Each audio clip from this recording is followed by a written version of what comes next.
Parentheses and ellipses. These are two terms you may come across when you're writing your literacy test this year. Let's talk about both terms. We're going to start with parentheses. You've probably seen these before in your writing, and in math, you will often see them as well. And in math, they call them brackets. So in math, they're brackets, and in English, we call them parentheses. We use parentheses to add information to a sentence, but it is not necessary or of major importance. So when you want to add some extra information that doesn't need to be in the sentence, but it just shares some information, you can put them in parentheses. Let's look at the example. Justin Trudeau, parenthesis, the son of Pierre Trudeau, parenthesis, is the Prime Minister of Canada.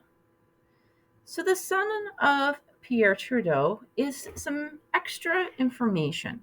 If we were to take it out and just read the sentence, Justin Trudeau is the Prime Minister of Canada, the sentence makes sense. It's a complete sentence. So the parentheses just adds the extra information in to give us some more information. Let's look at the next example. OSS office staff is available by phone, and within the parentheses, we have the school phone number from 8 a.m. until 3 p.m. If we were to read the sentence without the phone number there, it is still a complete and full sentence. We are just adding in some helpful information to make it easier for someone to call the school.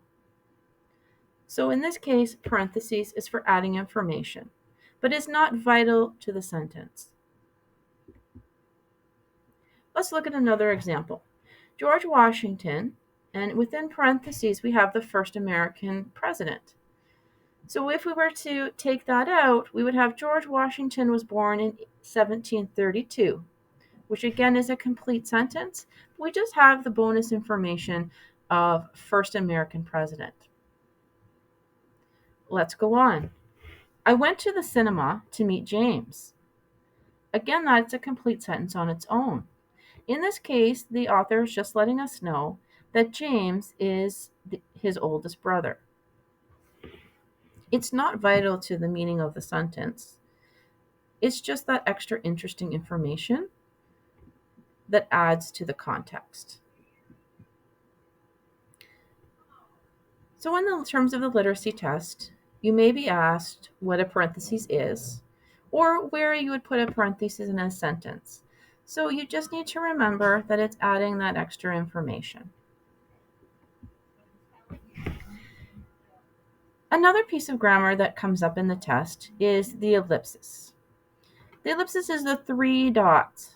So when you have 3 dots separated by 1 space between each of the dots, that is called an ellipsis. We use the ellipsis when we're removing a word or a line from the writing. So the ellipses remove material that is less relevant. So it is very similar to the parentheses in that this time we are just removing the material and we are putting in the 3 dots. Sometimes when in our writing, we will use the ellipses for an unfinished thought. So ellipses is used for removing a word or for an unfinished thought or idea. Let's see some examples. In the first example, under the original sentence, originally it said, we went to the city, shopped, ate lunch, and arrived home after midnight. Again, is a complete sentence. If you wanted to shorten that sentence, we went to the city, ellipses with the 3 dots, remembering the space in between. We're taking out shopped, ate lunch, and just leaving arrived home after midnight. If you read, we went to the city and arrived home after midnight, you'll notice it is a full and complete sentence.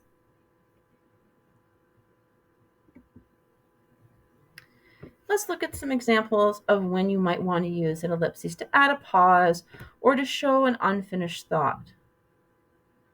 For example, then it appeared dot, dot, dot. A UFO. In this case, we're adding a pause for dramatic effect to get the audience to think about what is appearing before we let them know that it was a UFO. In the second example, it is where there's an unfinished thought. So they just went dot, dot, dot, and we know that it's not a complete sentence, that there's a thought to be finished there. Again, when you're using the ellipses, remember that there's always 3 dots and that there is a space in between each dot.